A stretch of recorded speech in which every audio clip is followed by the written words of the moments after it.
تقریب کا یہ ہے کہ جو ڈاکٹر سید ضیاء الرحمن صاحب کی جو فکر تھی اس فکر کو کیسے عام کیا جائے. ابو نصر فاروق صاحب بھی بیٹھے ہوئے ہیں, وہ بھی ڈاکٹر سید ضیاء الرحمن صاحب کے بہت ہی قریبی جانشین ہیں. ان کے فکر کو آگے بڑھا رہے ہیں اور ہر سال رمضان میں جمعہ کا خطبہ ابو نصر فاروق صاحب ہی دیا کرتے ہیں ڈاکٹر سید ضیاء الرحمن صاحب کے بعد.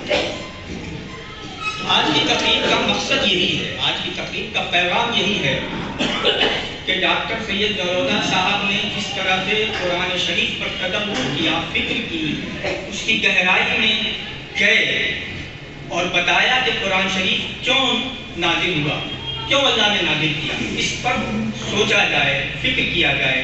اور آپ جانتے ہیں کہ قرآن پر جتنا فکر کیا جائے گا اتنی ہی چیزیں حاصل ہوں گی. جس طرح سے سمندر میں جس طرح سے غوطہ لگاتا آدمی تو موتیاں ملتی ہیں, تو قرآن میں بھی تدبر اگر کرے گا آدمی تو بہت سے, اس میں قرآن میں تو ہر چیزیں ہیں. عصری علوم بھی قرآن شریف میں ہے, صرف دینی علوم نہیں ہے.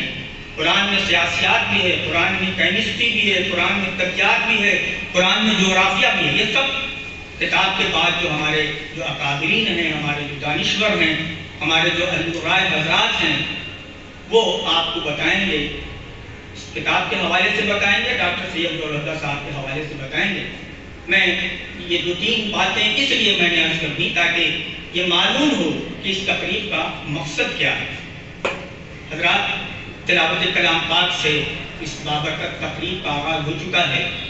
اب میں یہاں جتنے بیٹھے ہوئے ہیں لوگ, ان سے میں گزارش کرتا ہوں کہ نقش ضیاء الرحمن کی جس کتاب کا اجرا کرنے کے لیے ہم لوگ یہاں جمع ہوئے ہیں, اس کتاب کا اجرا فرمائیں اور اس کے بعد پھر ہماری گفتگو آگے بڑھے گی. کتابیں دیجیے.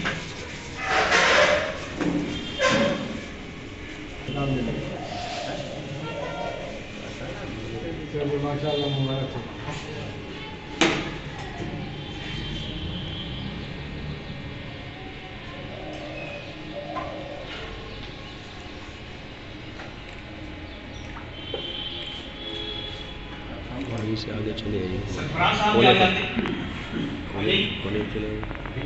آئیے نا. سے گزارش ہے جو بزرگ ہیں ہمارے عالم گنج کے, وہ پکڑ اسلم جاویدہ صاحب بھی آ جائیں. آئیے مصطفیٰ جی, آئیے کتاب دے دیجیے. اسلم جاویدہ صاحب, ڈاکٹر مظفر بلخی صاحب سے بھی گزارش کہ وہ بھی آ جائیں. ڈاکٹر صاحب کے خاص عزیز میں سے ادھر آئیے,